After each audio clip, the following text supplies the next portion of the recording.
Good morning. It's Saturday. It's the start of the weekend. I want to talk to you this morning about seizing opportunity, grabbing opportunities when they come along. We've had quite a lot of questions over the last few weeks from athletes about how to get into the first team or concerns about how do I get to the next level, which is a perfectly valid question and something that you should all be looking at. It's all about how do I get to the next level. I'm in the under-16s team, I want to make the under-18s team, whatever it is. So I was thinking about how best to kind of describe, where to come from on a generic basis. I used to play cricket. I played cricket for 2 counties, but I used to play for Cheshire. And when I was 17, I was in the under-17s team. I got selected for the first team, the grown-up team, the adult team, the first 11, whatever. And it was obviously really difficult. The step up was massive. I was playing against grown women, and I still wasn't really old enough or big enough to be there, but I was good enough to be there. And that's the first thing. Like, no one's going to put you in a first team squad if you're not actually ready. So even if you might feel that you're not, you must be, because you just wouldn't be there. They would have picked somebody else or not done it.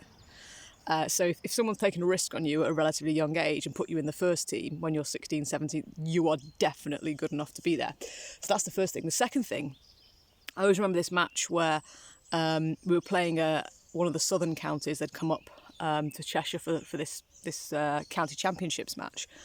Big deal. It's it's the biggest match, one of the biggest types of matches we can possibly play in. And I was 12th man. I was substitute that day. In cricket, there are 11 players and one person doesn't play. That person often does more work than everybody else because they're providing drinks, cricket bat handles, bits of first aid, food. You end up running errands all day, which is part and parcel of the game and part and parcel of being in a squad and in a first team squad, and then the match day squad, but not the team. So we got panned in this match. We got absolutely destroyed. A really appalling performance. The batters did okay. They didn't really make enough runs, and the bowlers were shocking. And the fielding was atrocious. There were loads of drop catches. It was a terrible, terrible match. It was so bad that the match finished like 3 hours early. In cricket, that happens. If one side is massively better than the other, the game is over very early. So the head coach was really annoyed. It's not the fact that we lost. If we'd lost badly because we'd got beaten by a team much better than us, that's one thing. But we played really, really terribly, an appalling account of ourselves. Interesting to note my language actually there. I'm saying we. I didn't even play. But anyway, I think that's quite a good lesson. There's me taking responsibility for this appalling game that I didn't even play in, which is what I'm about to come to. So after the match, it was decided that we would have a training session. It wasn't, not by choice. The coach said, right, you're all staying behind. Basically, it was detention. There's not really another word for it. Cricketers call it naughty girl nets. So it was really awful actually, because the opposition, some of whom we knew because some people in our team played for like England or England development, and some people in their county team did too. So it was awful because they knew what was happening. It's not very nice when people maybe your sort of acquaintances or mates know that you're getting punished. It's pretty embarrassing. So they scuttled off quite quickly because they probably didn't really want to be there for that long either. Anyway, the deal was all the catchers, people who field in catching positions like slip, that's behind the bat, gully, had to go and do half an hour, 45 minutes of catching practice. And there were penalties if you dropped catches during that time. So we went and did all of that. Then the bowlers had to go and bowl at the stumps. Now in cricket there are 3 stumps, but we only got given 1 off stump. And we had to hit that 3 times before we were allowed to change and go home. So there were some people who had a very, very long afternoon.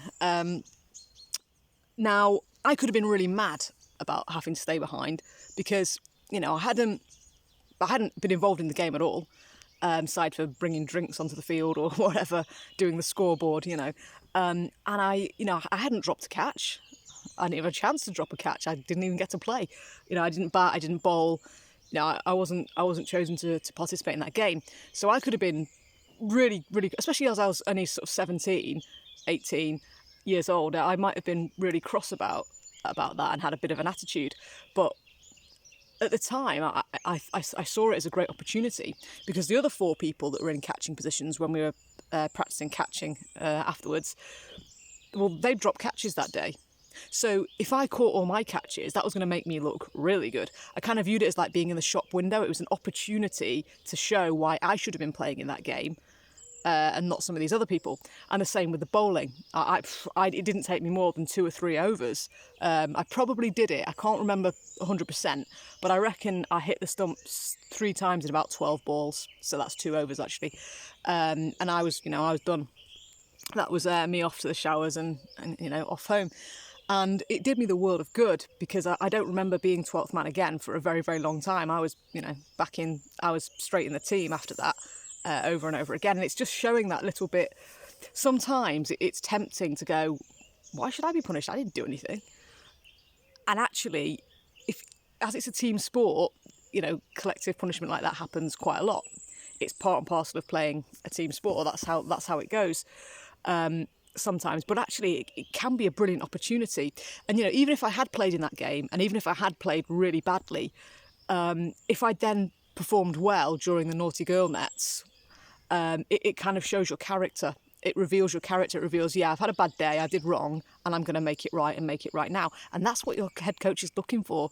They're looking for character. Yes, you must be talented, but if you're in the first team squad, you wouldn't even be in the team or in the match day squad or even in the wider squad if you weren't good enough.